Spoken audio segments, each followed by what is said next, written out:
اب دیکھیے کہ احرام کی حالت میں کچھ تو پابندیاں ہوتی ہیں، لیکن کچھ جائز کام بھی لوگ نہیں کرتے. میں یہاں خاص طور پر ان کا ذکر کرنا چاہوں گی. لوگ عموماً کچھ کنفیوژن کا شکار ہوتے ہیں کہ پتہ نہیں یہ کام ہم احرام میں کر سکتے ہیں یا نہیں. مثلاً غسل کرنا. لوگ سمجھتے ہیں کہ ایک دفعہ احرام میں آنے کے بعد نہانا دھونا سب منع ہو گیا، اور کیوں نہیں ڈر کے مارے نہاتے، کیا پتہ بال گر جائیں، کیونکہ ہر نہانے میں بال تو گرتے ہیں. تو جو بال خود گر رہا ہو اس کو تو آپ نہیں روک سکتے، اس نے تو گرنا ہی ہے. جو چیز منع ہے وہ یہ ہے کہ جان بوجھ کے بال نہ توڑیں یا نہ کاٹیں. اس لیے احرام کی حالت میں مثلاً آپ مکہ پہنچے ہیں اور عمرے کے لیے نکلنا چاہتے ہیں، تو اس سے پہلے جہاں آپ رکے ہیں وہاں اگر آپ دوبارہ نہا لیں، فریش ہو جائیں، تو اس سے کوئی فرق نہیں پڑتا. بعض خواتین وضو کے وقت بھی احرام کو آگے پیچھے نہیں ہونے دیتی ہیں، اور وہ کہتی ہیں کہ نہیں، یہ اگر اتر گیا تو شاید ہمارا عمرہ یا حج نہیں ہوگا. اسی طرح سر میں اگر خارش ہو رہی ہو، کیونکہ ہوتا ہی ہے کہ ایک دم جب موسم چینج ہوتا ہے، یہاں جیسے سخت سردی ہے اور وہاں جا کر مکہ میں گرمی ہے، تو ایک دم جسم جو ہے وہ اس میں سوئیاں چبھنے لگتی ہیں، اور جس کو نہ بھی تکلیف و خارش کی وہ شروع ہو جاتی ہے. اچھا، بعض لوگ خارش نہیں کرتے، کہتے ہیں کہ شاید خارش کی سر میں تو اس سے بال ٹوٹ جائے گا، اور اگر ٹوٹ گیا تو پھر دم آ جائے گا، اور چھوٹی چھوٹی چیز پہ دم لگاتے رہتے ہیں. اس سے ڈرنے کی ضرورت نہیں، یہ ایک طبعی ضرورت ہے. اگر خارش ہو رہی ہے تو انسان احتیاط سے سر میں کر لے، یا بدن میں کہیں ہو رہی ہے تو کھجا لے یا نہا لے، تو اس سے حرج نہیں ہے، کیونکہ عبادت میں جتنی یکسوئی ہوگی اتنا ہی زیادہ لطف آئے گا. اسی طرح مرہم پٹی کرنا، کہیں خدا نخواستہ چوٹ آ گئی، کوئی دوا لگانی پڑ گئی، تو بعض لوگ کہتے ہیں نہیں دوا میں بھی خوشبو ہے، وہ بھی نہیں لگانی. تو اللہ تعالیٰ نے ہمیں یہ نہیں حکم دیا کہ اپنے آپ کو ہلاکت میں ڈالو، اور پٹی میں اگر کوئی ایسی دوا لگائی جا رہی ہے جس سے خوشبو آ رہی ہے تو وہ نہ لگاؤ، یہ ایک معذوری کی حالت ہے. اسی طرح آنکھوں میں سرما وغیرہ ڈالنے کی بھی اجازت ہے. پھر موذی جانور جو ہیں جیسے سانپ بچھو وغیرہ میں سے اگر کوئی چیز ہے خدا نخواستہ، یا ایسی جیسے شہد کی مکھی کاٹ رہی ہے یا کچھ، تو ایسی چیزوں کو اگر ہٹا دیا جائے یا اڑا دیا جائے، یہ نہیں کہ وہ کاٹنے کو آئی تو آپ کہیں جی یہاں تو ہم کچھ بھی ہٹا اڑا نہیں سکتے، اسے کاٹنے دیں، تو اس کی ضرورت نہیں. چوہا ہو یا کوا ہو یا بچھو ہو یا سانپ یا کاٹنے والا کتا، ان کو دور کرنا یا مارنا یا ان کو ختم کرنا جو ہے وہ جائز ہے. پھر اسی طرح بعض لوگ احرام کی چادر نہیں بدلتے، وہ کہتے نہیں اس میں ہم احرام پہنے تھے، اسی میں ہی سارا کچھ ہوگا. چلیے عمرے کے موقع پر تو یہ ہوتا ہے کہ شروع میں آپ یہاں سے گئے 5 7 8 گھنٹوں میں آپ فارغ ہو سکتے ہیں، لیکن حج کے موقع پر تو بعض اوقات 3 4 دن تک آپ کو وہی لباس پہننا ہے، تو لوگ لباس نہیں تبدیل کرتے. خواتین اپنے جسم کے کپڑے نہیں چینج کرتی، یہ کہہ کے کہ نہیں یہ احرام کے کپڑے ہم نے پہنے ہوئے. تو یہ پابندی نہیں ہے، آپ روز اپنا ڈریس چینج کر سکتے ہیں، دن میں 2 دفعہ کرنا چاہیں 2 دفعہ کر لیں. آپ نے جو سکارف پہنا ہوا ہے یا جو چادر لی ہوئی ہے، اگر آپ وہ بھی دن میں 2 3 دفعہ چینج کرنا چاہیں، اگر آپ کے پاس سہولت ہے اور آپ سمجھتے ہیں کہ بہت پسینہ آ گئی، اسمیل یا کوئی چیز گر گئی اوپر، تو ایسی صورت میں آپ اس کو اتار کے دوسرا اگر پہن لیں گے تو اس میں کوئی حرج نہیں ہے. اسی طرح اگر گھڑی پہننا ہے یا اینک ہے، یا وہ ایک پیٹی پہنتے ہیں جس میں عام طور پہ پیسے یا پاسپورٹ وغیرہ رکھتے ہیں، یا چھڑی کا استعمال ہے، تو یہ بھی جائز ہے. پھر اسی طرح بغیر خوشبو کا تیل یا صابن جو ہے وہ بھی استعمال کیا جا سکتا ہے. منا عرفات میں جو سٹالز ہوتے ہیں اس میں بغیر خوشبو کا صابن جو ہے وہ میسر ہوتا ہے. پھر اسی طرح بچوں یا ملازموں کی تربیت کے لیے تھوڑی بہت سرزنش جو ہے اس کی بھی اجازت ہے، لیکن لڑائی جھگڑا اور فساد اور مار پیٹ جائز نہیں. پھر اسی طرح بوقت ضرورت چھتری کا استعمال جو ہے اس کی اجازت ہے، اور اگر آپ کو ٹیشو پیپر یا رومال استعمال کرنا پڑتا ہے تو اس کی بھی اجازت ہے. جن چیزوں کی اجازت نہیں وہ کیا ہے؟ شوہر اور بیوی کا جسمانی تعلق، لڑائی جھگڑا، گناہ اور نافرمانی کے کام، خوشبو لگانا، نکاح کرنا کرانا یا پیغام بھیجنا، خشکی کا شکار کرنا یا شکاری کی مدد کرنا، یا شکار کیا ہوا جانور ذبح کرنا، بال یا ناخن کاٹنا، یعنی خود سے نہیں کاٹ سکتے لیکن اگر خود کوئی گر گیا یا ٹوٹ گیا تو اور بات ہے. بعض اوقات ایسا ہوتا ہے نا، آپ کو ٹھوکر لگتی ہے پاؤں کا ناخن ٹوٹ جاتا ہے، تو اب آپ اس کو لیے نہیں پھریں گے، باقی حصے کو سیدھا کر لیں گے. پھر اسی طرح سر میں خوشبودار تیل ڈالنا یہ منع ہے. پھر اسی طرح یہ ہے کہ مردوں کے لیے سلا ہوا کپڑا پہننا منع ہے، سر پہ ٹوپی یا پگڑی پہننا منع ہے، موزے یا جرابیں مردوں کے لیے منع لیکن خواتین پہن سکتی ہیں۔ اسی طرح ایسی جوتی کہ جو ٹخنوں سے اوپر چلی جائے، چپل یا جوتی بعض اوقات ہوتے ہیں نا، شوز ایسے ہوتے ہیں جس سے ٹخنے چھپ جاتے ہیں، تو مردوں کے لیے ایسی جوتی پہننا بھی منع ہے۔ پھر اسی طرح یہ ہے کہ عورتوں کے لیے جو احرام کا چادر ہے اس کا کوئی مخصوص رنگ ضروری نہیں کہ ضرور سیاہ ہو یا ضرور سفید ہو۔ بعض خواتین سمجھتی کہ نہیں احرام سفید ہی ہونا چاہیے، اور اس میں مشکل کیا ہوتی ہے کہ سفید رنگ میں ایسی لون خریدتے ہیں کہ جس سے سارے بال جھلک رہے ہوتے ہیں یا سارے جسم کے فگرز نمایاں ہو رہے ہوتے ہیں، تو اس چیز سے پرہیز کرنا چاہیے۔ اب یہ کہ یہ سارا سفر طے کر کے آپ مکہ میں پہنچ گئے۔ جب آپ مکہ میں پہنچے تو اس وقت ضروری نہیں کہ سیدھے حرم جائیں، آپ سیدھے ہوٹل جا سکتے ہیں، وہاں اپنا سامان رکھیں، وہاں آپ ریلیکس کریں، وہاں آپ کچھ کھائیں پیئیں، اگر آپ بھوکے ہیں یا بہت تھکے ہوئے ہیں کچھ دوا لے لیں، چائے پی لیں، نہا لیں، فریش ہو جائیں، پھر آپ حرم میں آئیں۔ کیونکہ بعض لوگ سامان باہر رکھ کے پہلے اندر جاتے ہیں، پھر ایک پریشانی کے عالم میں عمرہ کرتے ہیں، پھر اس کے بعد ہوٹل کی تلاش کرتے ہیں، تو ایسی مشقت میں خود کو نہ ڈالیں۔ پہلے آپ اپنے ٹھکانے کو تلاش کر لیں، وہاں انتظام کر لیں، کھائیں پیئیں، آرام کریں۔ مثلا اگر آپ 10-11 بجے پہنچے ہیں مکہ تو ضروری نہیں تھے کہ 10-11 بجے ہی جا کے آپ عمرہ کریں، یا آپ ظہر کے وقت پہنچے تو ضروری نہیں کہ ظہر کے وقت ہی عمرہ کریں۔ آپ احرام پہنے ہوئے ہیں، آپ عصر کے بعد شروع کر سکتے ہیں، آپ مغرب کے بعد شروع کر سکتے ہیں، اپنی سہولت میں رات کے وقت کر سکتے ہیں۔ یعنی شرط نہیں کہ پہنچتے ہی سیدھا آپ کو عمرہ شروع کرنا ہے، آپ سہولت کے ساتھ کر سکتے ہیں۔ پھر اسی طرح یہ ہے کہ مکہ میں جب داخل ہوں تو وہ مسنون دعا بھی پڑھ لیں، اللہم بارک لنا فیہا، یہ 3 مرتبہ، پھر اللہم ارزقنا جناہا وحببنا الی اہلہا وحبب صالح اہلہا الینا، اے اللہ ہمیں اس بستی میں برکت عطا کر، اس بستی کے پھلوں سے ہمیں مستفید فرما، اور وہاں کے لوگوں کے دلوں میں ہماری محبت ڈال دے، اور یہاں کے نیک افراد کو ہمارے لیے محبوب بنا دے۔ پھر آپ دیکھیں کہ جب حرم میں جاتے ہیں تو پہلے مسجد حرام آتی ہے، تو مسجد میں داخل ہونے کے آداب بھی ہمیں معلوم ہونے چاہیے۔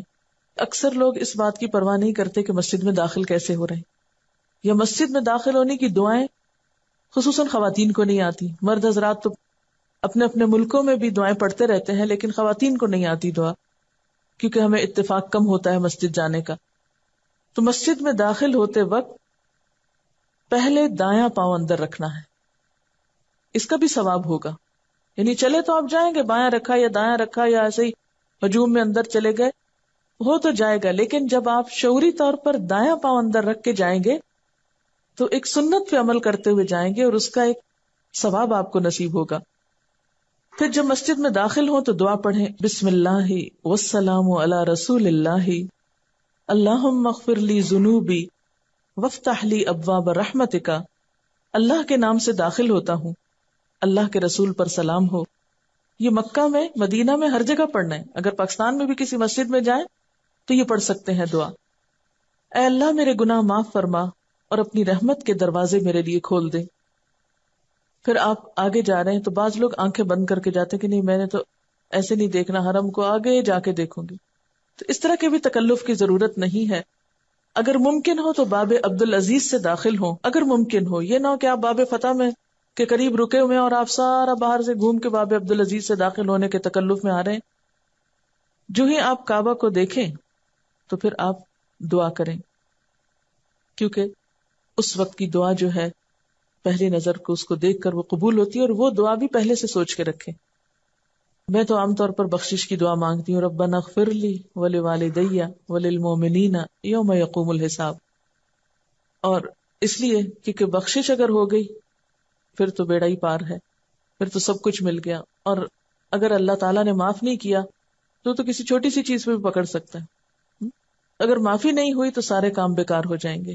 تو اس لیے بعض لوگ یہ دعا بھی مانگتے ہیں کہ اللہ میں جو کچھ یہاں مانگوں وہ سب دعائیں قبول ہوں، وہ بھی ٹھیک ہے، لیکن ساتھ ہی کچھ مانگ بھی لیں، مانگنے کا موقع ہے، کوئی خاص چیز بھی مانگ لیں۔ حضرت عروہ بن زبیر کہتے ہیں کہ نبی صلی اللہ علیہ وسلم کے حج کے بارے میں حضرت عائشہ نے مجھے بتایا کہ جب رسول اللہ صلی اللہ علیہ وسلم مکہ تشریف لائے تو سب سے پہلے آپ نے وضو کیا، پھر بیت اللہ شریف کا طواف کیا۔ تو اس سے پتہ چلتا ہے کہ طواف کے لیے وضو شرط ہے۔ اب آپ دیکھیں کہ حرم میں جا کر آپ طواف کریں گے، طواف میں 2-3 چیزیں جن کے بارے میں ہمیں کانشیس ہونا چاہیے۔ ایک تو یہ کہ طواف کے وقت بہت ادب اور احترام ہونا چاہیے، اور اس میں بھی دوسروں کو تکلیف دینے سے پرہیز کرنی چاہیے، کسی کو کونی مار کے یا دھکا دے کے آگے نکلنے کی کوشش نہ کریں۔ پھر بعض لوگ ہاتھ پکڑ پکڑ کے پورا گروپ بنا لیتے ہیں اور پھر نہ وہ کسی کو آگے جانے دیتے ہیں، رستہ روک دیتے ہیں، یہ بھی دوسروں کی اذیت کا سبب ہوتا ہے۔ کوشش کریں کہ آپ جگہ مقرر کر لیں جن کے ساتھ بھی آپ نے مل کے طواف کرنا ہے، طواف کے بعد وہاں اکٹھے ہو جائیں، لیکن طواف کے دوران ہاتھ پکڑ پکڑ کے نہ چلیں، الا یہ کہ آپ اکیلے نہ چل سکتے ہو یا آپ کو سہارے کی ضرورت ہو، ادروائز اپنا اپنا طواف کریں، اپنی اپنی دعائیں مانگیں تاکہ خشوع و خضوع زیادہ ہو۔ بعض لوگ معلم کے پیچھے دعائیں مانگتے ہیں، وہ زور سے بلند آواز سے بولتا ہے، پیچھے سارا ہجوم بولتا ہے اور سوچے سمجھے بغیر بعض اوقات بولا جاتا ہے۔ آپ نے وہ سنا ہی ہوگا کہ ایک معلم جو تھا وہ طواف کرا رہا تھا تو دعا پڑھاتے پڑھاتے اس کا موبائل بجا اور اس نے کہا ہیلو، تو پورے مجمع نے پیچھے سے کہا ہیلو۔ اب آپ خود سوچیں کہ اگر حرم میں اس طرح کے لطیفے ہو رہے ہوں تو پھر عبادت کا خشوع و خضوع جو ہے وہ کیا ہو سکتا ہے۔ تو اس میں کوشش کرنی چاہیے کہ خود دعائیں پڑھیں، اور اس میں بھی آپ جو دعائیں پڑھیں وہ خشوع کے ساتھ پڑھیں، صرف بلند آواز سے چیخ چلا کے نہیں، اور آپ کو پتا ہو آپ مانگ کیا رہے ہیں۔ بعض اوقات معلم حضرات ایسی دعائیں پڑھ رہے ہوتے ہیں جو ہماری سمجھ میں بھی نہیں آتی کہ وہ کیا پڑھ رہے ہیں، اور ہم صرف کہے جا رہے ہیں، کوئی روح نہیں اس میں۔ تو کیا مانگا آپ نے؟ وہ تو کوئی اور مانگ رہا ہے، تو آپ اپنی زبان میں مانگ لیں، لیکن اپنی اپنی دعائیں مانگیں۔ بعض لوگ اس وقت کتابیں اٹھا کے پھر رہے ہوتے ہیں اور مخصوص چکروں کی دعائیں بنائی ہوئی ہیں۔ نبی صلی اللہ علیہ وسلم کی سنت سے کسی چکر کی کوئی مخصوص دعا ثابت نہیں ہے، آپ کسی بھی چکر میں کوئی دعا پڑھ سکتے ہیں، عربی میں پڑھیں، اردو میں پڑھیں، انگریزی میں پڑھیں، اپنی لوکل زبان میں پڑھیں، جس مرضی میں پڑھیں، لیکن آپ کا اللہ سے مضبوط تعلق ہونا چاہیے۔ کتنے افسوس کی بات ہے کہ ہم اللہ کے گھر کے ارد گرد طواف کر رہے ہیں اور اللہ سے ہمارا تعلق نہیں ہے، ہمارا دھیان کہیں اور ہی ہے اور ہم ادھر ادھر دیکھ رہے ہیں، یا ہم بس ایسے ہی بس چلے جا رہے ہیں اور چلے جا رہے ہیں۔ اس وقت سے بڑا وقت کیا ہوگا کہ آپ کو وہ سعادت نصیب ہو؟ اس وقت میں زیادہ سے زیادہ اللہ تعالیٰ کی طرف رجوع کریں۔ آپ یہ کر سکتے ہیں کہ اپنے چکر کو یاد رکھنے کے لیے ہر چکر کے لیے ایک وظیفہ رکھ سکتے ہیں، مثلا ایک میں استغفار پڑھ لیں، ایک میں یا حیو یا قیوم پڑھ لیں، ایک میں آیت کریمہ پڑھ لیں، ایک میں پہلا کلمہ پڑھ لیں، ایک میں چوتھا کلمہ پڑھ لیں، ایک میں درود شریف پڑھ لیں۔ یہ اپنی سہولت سے آپ ایک ترتیب قائم کر سکتے ہیں۔ بعض اوقات ایسا ہوتا ہے کہ یاد نہیں رہتا کون سا چکر ہے، تو اس دعا کے مانگنے سے یاد رہ جاتا تھا، لیکن وہ بھی زبانی پڑھیں، یا یہ کہ کوئی ایک شخص مخصوص کر کے سب کو نہ بتائے، ہر شخص اپنے اپنے لیے خود مخصوص کر سکتا ہے۔ اور اس کے علاوہ جو مسنون دعا ہے وہ ربنا آتنا فی الدنیا حسنۃ وفی الآخرۃ حسنۃ وقنا عذاب النار ہے، جو رکن یمانی سے حجر اسود کے درمیان نبی صلی اللہ علیہ وسلم پڑھا کرتے تھے، اور یہ خاص طور پر طواف کے ایک چکر کے پورا ہونے کا وقت ہوتا ہے کہ اس وقت دنیا اور آخرت کی بھلائی مانگ لی جائے۔ اس میں آپ دیکھیے کہ اگر کسی شرعی عذر کی وجہ سے مثلا آپ کا وضو نہیں رہا اور آپ کو طواف بیچ میں چھوڑنا پڑتا ہے، 3 چکر کیے اور آپ کو وضو نہیں رہا، تو آپ کیا ہے، یا آپ کو واش روم جانے کی ویسی ضرورت پیش آ گئی، تو آپ چلے جائیں، دوبارہ وضو کر کے آ جائیں، اور جتنے چکر آپ کے مکمل تھے اس سے اگلا چکر شروع کریں۔ یعنی ادھورا چکر کو ادھوری جگہ سے آ کے نہیں شروع کریں۔ مثلا آدھے میں آپ نے جگہ چھوڑ دی تو آپ مثلا 3 چکر آپ نے پورے کیے تھے، اور چوتھے سے پہلے مثلا 3.5 میں آپ نکل گئے باہر، تو 3.5 والی جگہ سے نہیں شروع کریں، بلکہ چوتھے کی ابتدا سے پھر سے شروع کریں، اور ابتدا کا جیسا کہ آپ کو معلوم ہے کہ حجر اسود سے شروع کیا جاتا ہے۔ ایک اور بات یہ ہے کہ طواف کے دوران آپ تلاوت قرآن بھی کر سکتے ہیں، مثلا آپ کو سورۃ یاسین زبانی یاد ہے یا کچھ اور، آپ قرآن پاک کے حافظ ہیں تو آپ قرآن پاک کی تلاوت میں بھی طواف کر سکتے ہیں، کیونکہ آپ کو معلوم ہے کہ جو شخص قرآن کی تلاوت کرتا ہے اور دعا نہیں مانگ سکتا، اللہ تعالیٰ اس کو مانگنے والوں سے بھی بہتر عطا کرتے ہیں۔ تو اس لیے اس وقت کی یہ بھی ایک بہترین عبادت ہے۔ مطلب دن میں اگر 5 دفعہ آپ طواف کر رہے ہیں عمرے کے بعد روزانہ کی روٹین میں، تو آپ کیا کر سکتے ہیں کہ ایک طواف میں آپ ایک خاص ذکر کر لیں، دوسرے میں قرآن پاک پڑھ لیں، تیسرے میں کچھ اور کر لیں، یعنی بدل بدل کے مختلف چیزیں، معلوم نہیں اللہ تعالیٰ کو کون سی چیز آپ کی پسند آئے اور کون سی چیز زیادہ فائدے کی ہو۔ پھر اسی طرح یہ ہے کہ جب طواف آپ کر لیں تو پھر زمزم کا پانی پیٹ بھر کے پئیں، اور اس وقت بھی خوب دعائیں کریں کیونکہ یہ بھی دعاؤں کی قبولیت کا وقت ہے.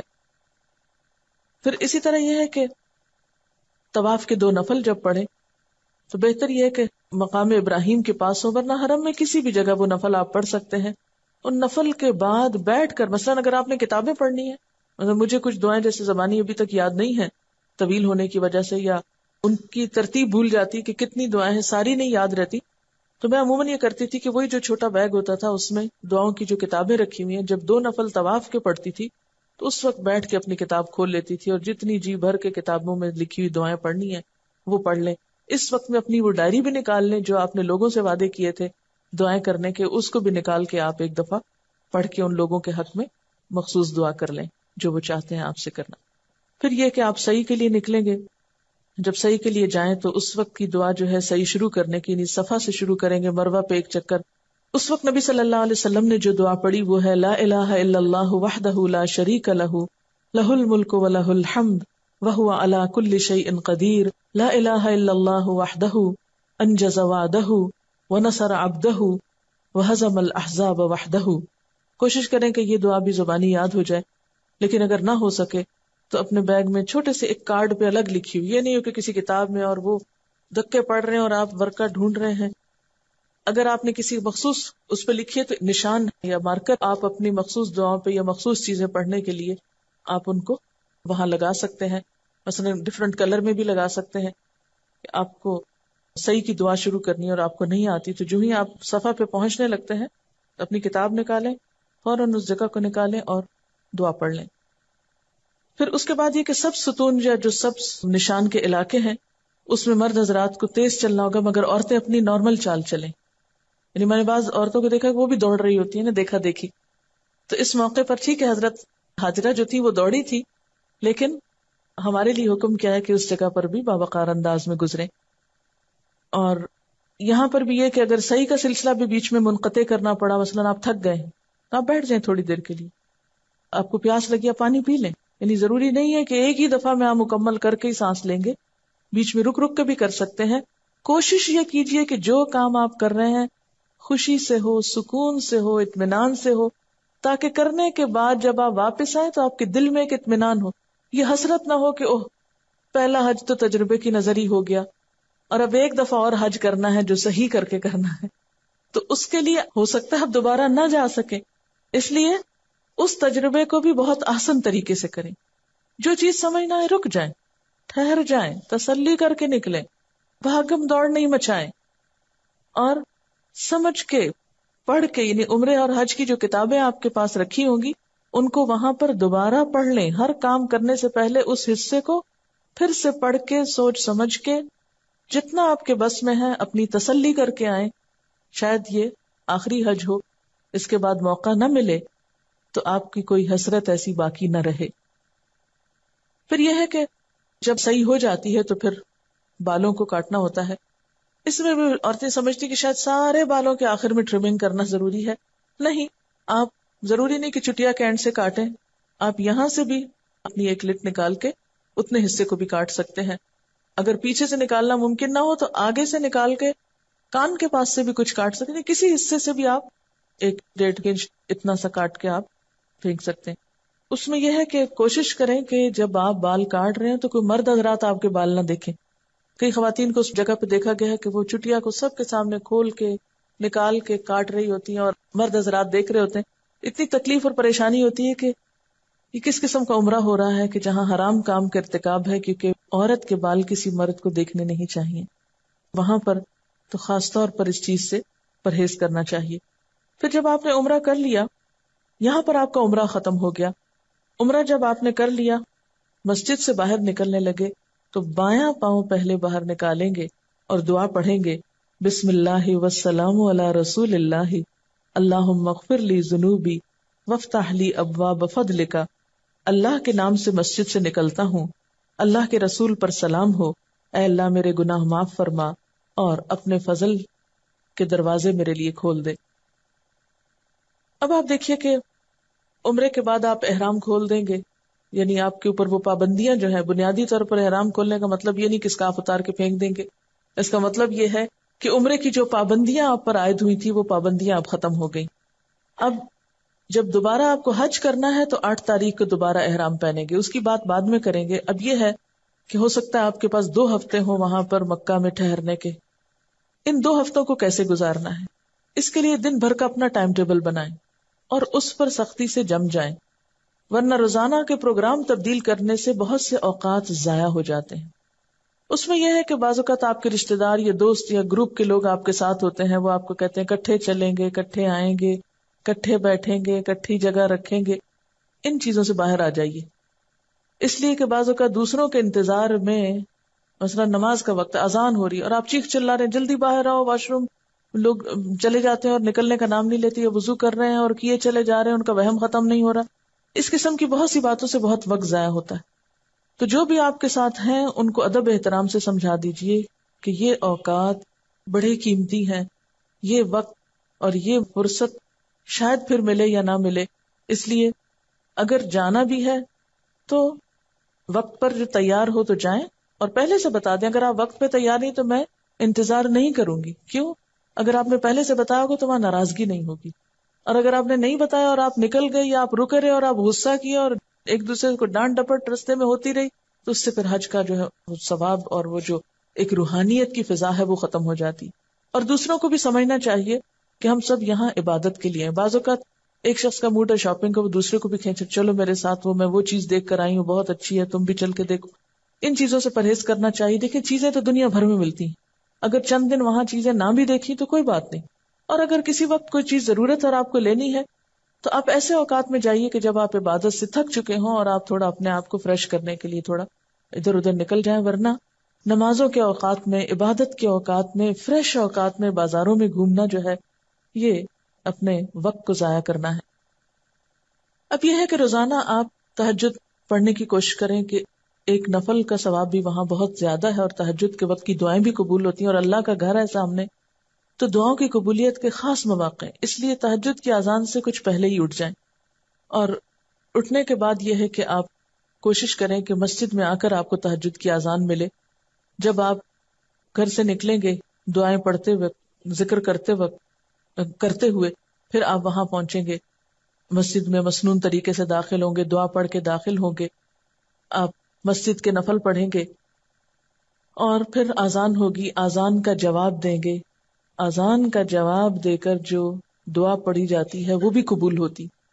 بہت سے لوگ لا علمی کی وجہ سے اس وقت کو ضائع کرتے ہیں، یعنی وہ قبولیت کا وقت ہے اور لوگ باتوں میں مصروف ہیں یا سو رہے ہیں یا کسی اور شغل میں ہیں. تو کوشش کریں کہ اذان آپ کو حرم میں ملے یا راستے میں ملے. اگر راستے میں ملتی ہے اذان، یعنی 5 اذانوں میں سے یا تہجد کی اذان میں سے سب کی بات میں کر رہی ہوں اس وقت مشترکہ طور پر، تو آپ اذان کا جواب دیں، کسی سے بات نہیں کریں، اور اس کے بعد خصوصی دعا کریں اپنے لیے. پھر آپ مسجد میں پہنچیں، آ کر مسجد کے نفل پڑھیں. پھر تہجد کا وقت ہے اگر تو تہجد وہیں پر آپ ادا کریں. پھر فجر کی اذان ہو تو اس کا جواب دیں، پھر اس کی دعا پڑھیں، اذان کے بعد کی دعا. اس کے لیے پیارے رسول کی پیاری دعائیں، اگر کتاب چھوٹی آپ کے پاس ہو تو اس میں مختلف مواقع کی، یا حسن المسلم انگلش ترجمے کے ساتھ اور اردو کے ساتھ موجود ہے، اس میں بھی مختلف مواقع کی دعائیں موجود ہیں. اس کو آپ اسی طرح مختلف پیجز کو مارکر لگا کے رکھ لیں تاکہ جس وقت، اور اگر چھوٹا چھوٹا نوٹ لکھا ہو تو جس وقت کی دعا آپ کو پڑھنا ہے یا جو بھی دعا پڑھنا ہے فوراً اس نشانی کے ساتھ کھول لیں. ورکے بار بار پلٹنا اور اس میں وقت ضائع کرنا یہ بھی درست نہیں. ایک ہی دفعہ انتظام کر لیں ان چیزوں کا. پھر جب آپ وہاں دعا پڑھ لیں پھر اس کے بعد فجر کی سنتیں پڑھیں. اذان اور نماز کے بیچ کا جو وقت ہے یہ سارا دعاؤں کی قبولیت کا وقت ہے. اس وقت کو آپ یا تو تلاوت میں گزاریں یا ذکر میں گزاریں یا دعا پڑھیں. اس وقت میں کچھ اور نہ کریں. یعنی اذان سے لے کے نماز تک کے بیچ کی جو گھڑیاں ہیں یہ بڑی قیمتی ہیں. اس میں سوتے میں وقت گزار دینا اچھا، جب شروع ہوگی تکبیر ہوگی تو ہم پہنچ جائیں گے، یا بازار گھوم کے، یا بعض لوگ کیا کرتے ہیں حرم میں بیٹھے ہیں، اچھا بہن تم کہاں سے آئی ہو، فلاں جگہ سے، باتیں اور گفتگو اور اذانیں ہو رہی، تکبیریں ہو رہی، کچھ اور کہانیاں ختم نہیں ہو رہی. اور بعض خواتین تو مسلسل شاپنگ کی باتیں، اور شاپنگ کر کے بعض اوقات اندر لے آتے ہیں چھپا کے اور وہ دکھانے کی، یعنی وہاں جا کر بھی ہماری دنیا ختم نہیں ہوتی. اگر اتنی ہی دنیا سے محبت ہے کہ اللہ کے گھر میں بھی دنیا نہیں بھولتی تو پھر اور کہاں بھولے گی. اس سے پھر یہ ہوتا ہے کہ وہ حج کی جو روح ہے یا مقصد ہے یا جو فائدہ ہے وہ حاصل نہیں ہوتا. اس لیے کوشش کریں کہ آذان اور نماز کے بیچ کے وقفے کو خوب خوب ذکر اور دعا میں گزارا ہے، پھر نماز ہو گئی. اب آپ کو جماعت سے نماز پڑھنے کا طریقہ آنا چاہیے، اس کو سیکھ لینا چاہیے.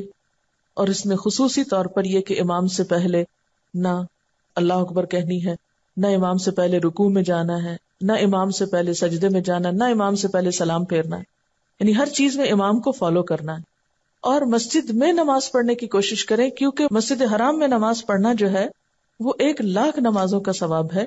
اس لیے جب آپ یہاں سے چلے گئے، بعض خواتین کو دیکھا ہے کہ وہ وہاں جا کر مسجد میں نماز نہیں پڑھتی، وہ کہتی ہیں کہ عورت کی نماز گھر میں اچھی. میں ان سے یہ پوچھتی ہوں کہ وہ ان کا گھر کہاں سے؟ وہ تو ہوٹل ہے، وہاں جہاں آپ رہتے ہیں وہ آپ کا گھر تو نہیں ہوتا. تو ہوٹل میں نماز پڑھنے سے بہتر ہے آپ مسجد میں نماز پڑھیں.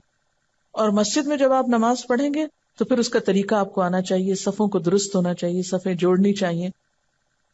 بعض اوقات خواتین کو صفیں نہیں بنانی آتی تو اس صورت میں مشکل پڑتی ہے، نماز کا لطف ختم ہوتا ہے. تو کوشش کریں کہ آپ جب جائیں تو ذرا وقت سے پہلے چلیں تو اگلی صفوں میں آپ کو جگہ مل جائے، جہاں عموماً لوگ پھر کم آگے سے کراس کرتے ہیں، یا اور سنجیدہ قسم کے لوگ بھی آگے جا کے بیٹھتے ہیں. جو بچوں والے یا عموماً اتنی دلچسپی نہیں ہوتی تو وہ سائیڈز پر تاکہ جلدی سے نکل جائیں. تو ایسی جگہوں پر پرہیز کریں بیٹھنے سے. یعنی اگر آپ آئے ہیں اندر تو کوشش کریں کہ ذرا آگے جا کر ایسی محفوظ جگہ پر بیٹھیں کسی پلر کے ساتھ کہ جہاں کم سے کم لوگوں کی آمد و رفت ہو، جہاں آپ یکسوئی کے ساتھ عبادت کر سکیں. پھر اسی طرح یہ ہے کہ نماز کے فوراً بعد مسجد سے نکلنے کی کوشش نہ کریں.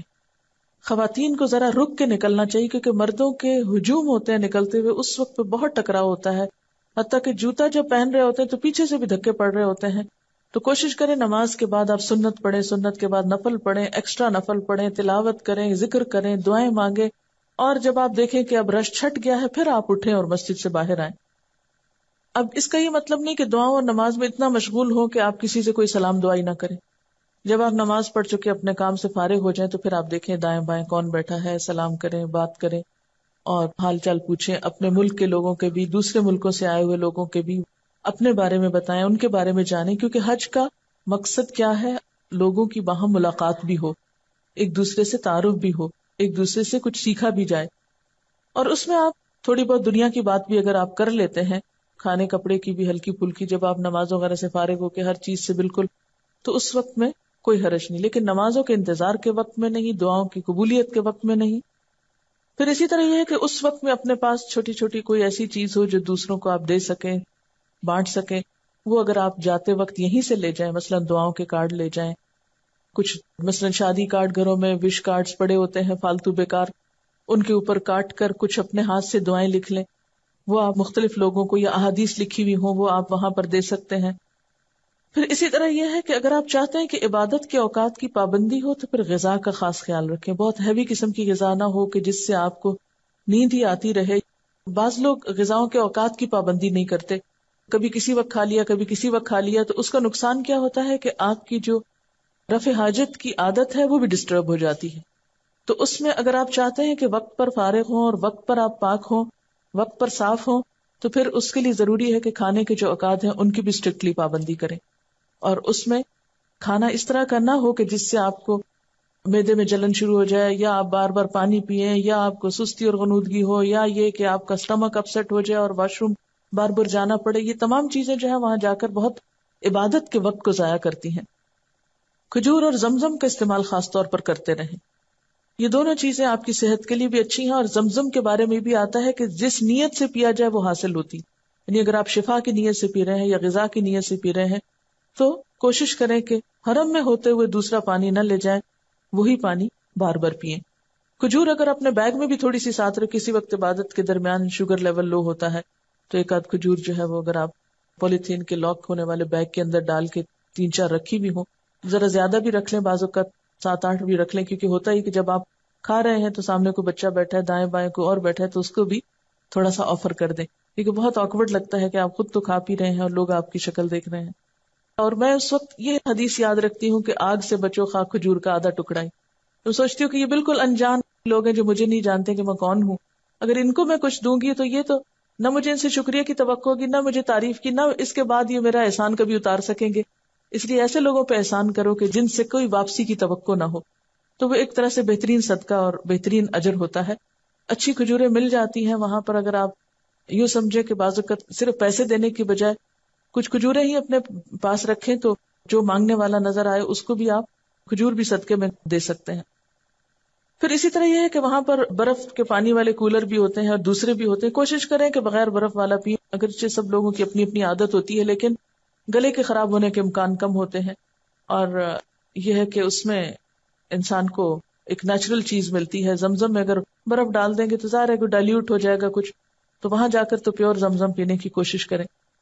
پھر اسی طرح یہ ہے کہ ساتھ ساتھ اپنا محاسبہ جاری رکھیں کہ کیا میں نے اپنے دن کا صحیح استعمال کیا ہے, کیا میری نماز میں خشوع و خضوع تھا, کیا میں نے صدقہ کیا کچھ, کیا میں نے ذکر اپنے پورے کیے.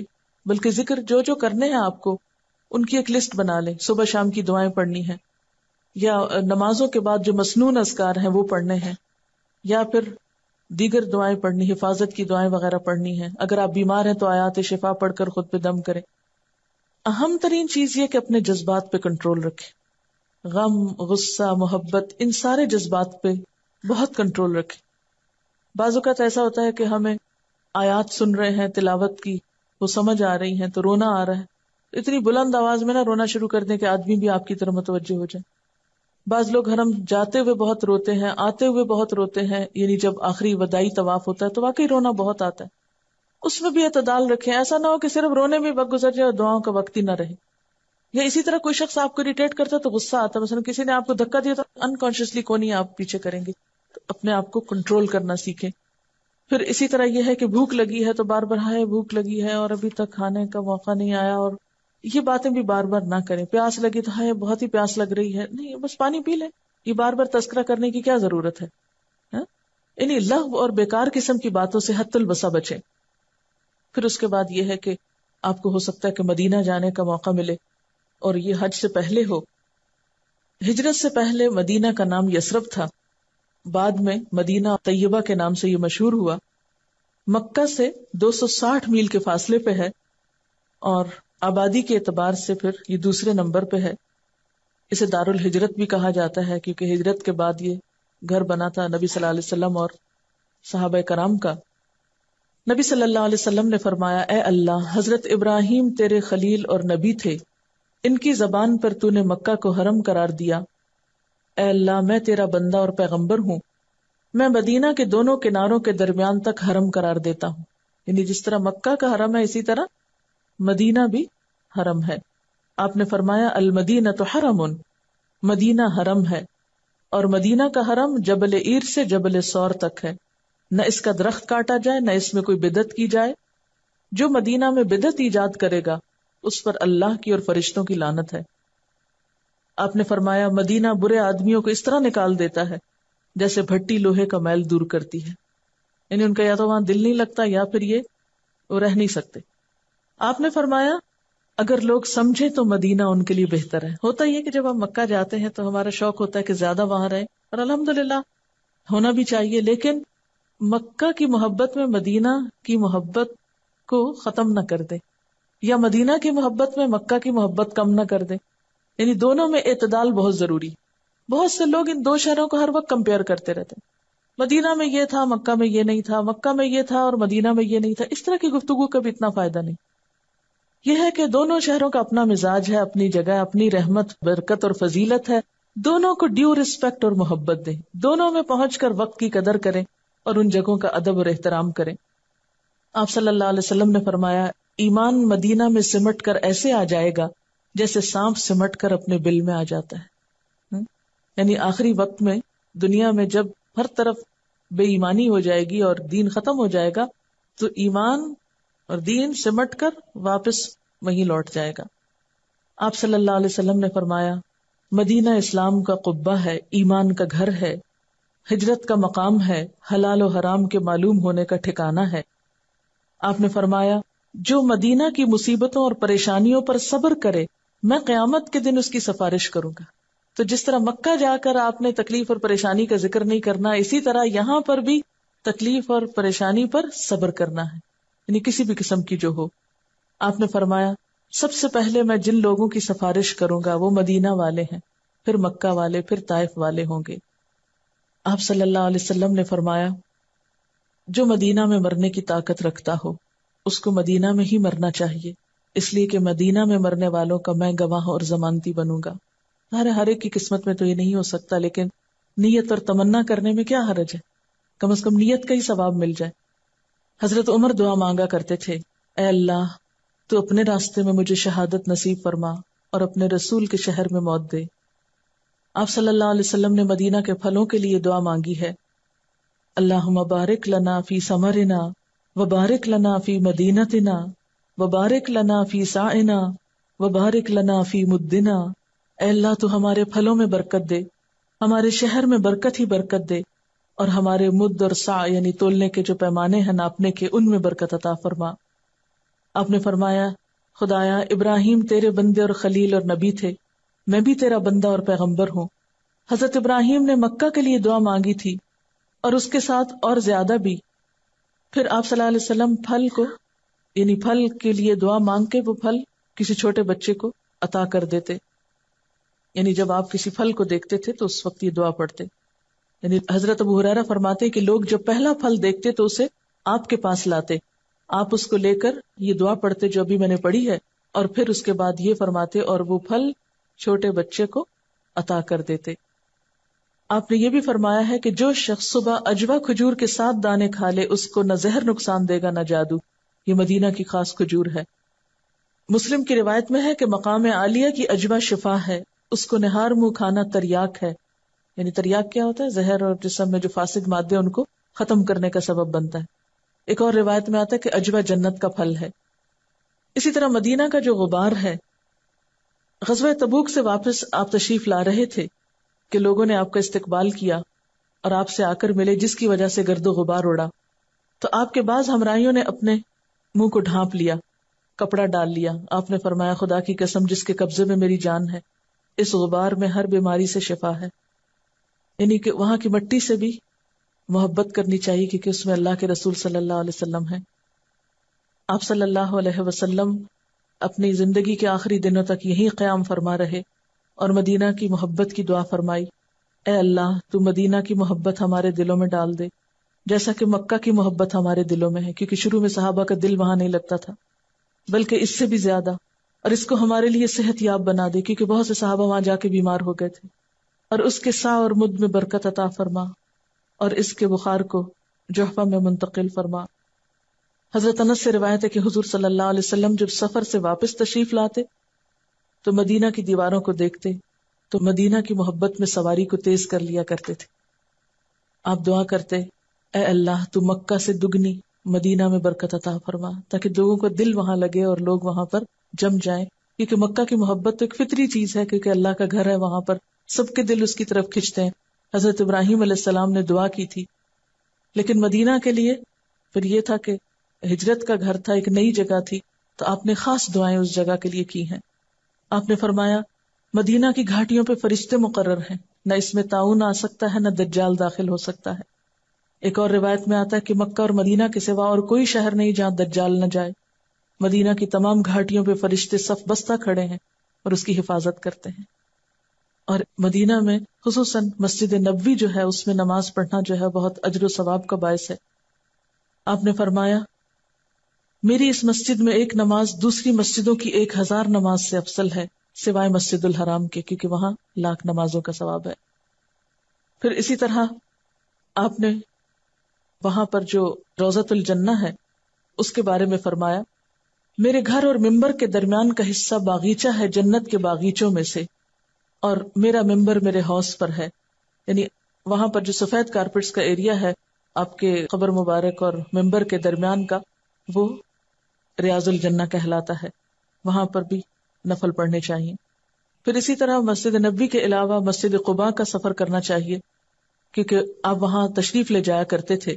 آپ نے فرمایا جو پاک ہو کر اپنے گھر سے مسجد قباء میں جا کر 2 رکعت نماز پڑھے تو اس کو عمرے کے برابر ثواب ملتا ہے، اس لیے خصوصی طور پر اس کی زیارت کرنی چاہیے۔ اسی طرح جب نبی صلی اللہ علیہ وسلم کے روضہ مبارک پر جانے کا موقع ملے تو کوئی شور، کوئی ہنگامہ، کوئی بے ادبی، کوئی کسی کو اذیت نہیں دینی چاہیے۔ بہت احترام کا مقام ہے، بہت ہی خاموشی اور یکسوئی کے ساتھ درود شریف کثرت سے پڑھنا چاہیے. بہت سے لوگ وہاں بیٹھ کر بھی گپ شپ میں، سلام دعا، میل ملاقاتوں میں یہ مل گیا، وہ آ گیا، اس کو بلا رہے ہیں، اس کو دھکیل رہے ہیں، یا دوسروں کو کراس کر کر کے آگے جا رہے ہیں. ان ساری چیزوں سے پرہیز کرنا چاہیے، اپنے قدم سمیٹ کے جانا چاہیے ڈرتے ہوئے اور ادب احترام کے ساتھ، کیونکہ وہاں جا کر اگر ادب احترام نہ رہا تو اعمال کی بربادی کا ڈر ہے. وہاں پر جا کر باقاعدہ درود شریف پڑھنا چاہیے، حضور صلی اللہ علیہ وسلم پر سلام بھیجنا چاہیے، پھر حضرت ابوبکر پر سلام بھیجنا چاہیے، پھر حضرت عمر رضی اللہ تعالیٰ عنہ پہ سلام بھیجنا چاہیے. جن ہستیوں کو اللہ تعالیٰ نے حضور صلی اللہ علیہ وسلم کے ساتھ ہمیشہ کے لیے رہنے کی سعادت دی، ان کو بھی اپنی دعاؤں اور درود میں اور سلام میں یاد رکھنا چاہیے. پھر اسی طرح مسجد نبوی سے کچھ فاصلے پر جنت البقیع ہے، جہاں ہزاروں صحابہ کرام کی اور نیک لوگوں کی قبریں ہیں، اور ان کے حق میں بھی حضور صلی اللہ علیہ وسلم نے دعا فرمائی تھی کہ اے اللہ تو بقیع الغرقد والوں کی مغفرت فرما دے، اور جو وہاں دفن ہو اس کی بھی خوش قسمتی کا کیا ٹھکانا. تو اس جگہ پر جا کر بھی اگر گزرتے ہوئے، کیونکہ اندر تو جانے کی اجازت نہیں ہوتی لیکن اس کی چار دیواری سے پہچانا جاتا ہے، تو باہر سے گزرتے ہوئے خصوصی دعائیں جو قبرستان کے پاس سے گزرتے ہوئے کرنی چاہیے. سب صحابہ کرام کا تصور ذہن میں لا کر جو وہاں دفن ہے ان سب کے لیے خصوصی دعا کرنی چاہیے. اب یہ ہے کہ مدینہ سے واپس آ کر پھر جب حج کا موسم ہوتا ہے تو 8 تاریخ کو حج شروع ہوتا ہے. اس میں آپ دیکھیے کہ 8 تاریخ کو آپ اپنے گھر سے ہی یا ہوٹل سے جہاں آپ رہ رہے ہیں وہاں سے آپ احرام پہنیں گے 8 ذی الحج کو. 8 ذی الحج کا دن جو ہے یہ یوم الترویہ کہلاتا ہے. یوم الترویہ اس لیے اس کو کہتے ہیں، ترویہ کا معنی ہوتا ہے سیراب کرنا. اہل عرب جب حج کے لیے جاتے تھے تو اپنے اونٹوں کو اچھی طرح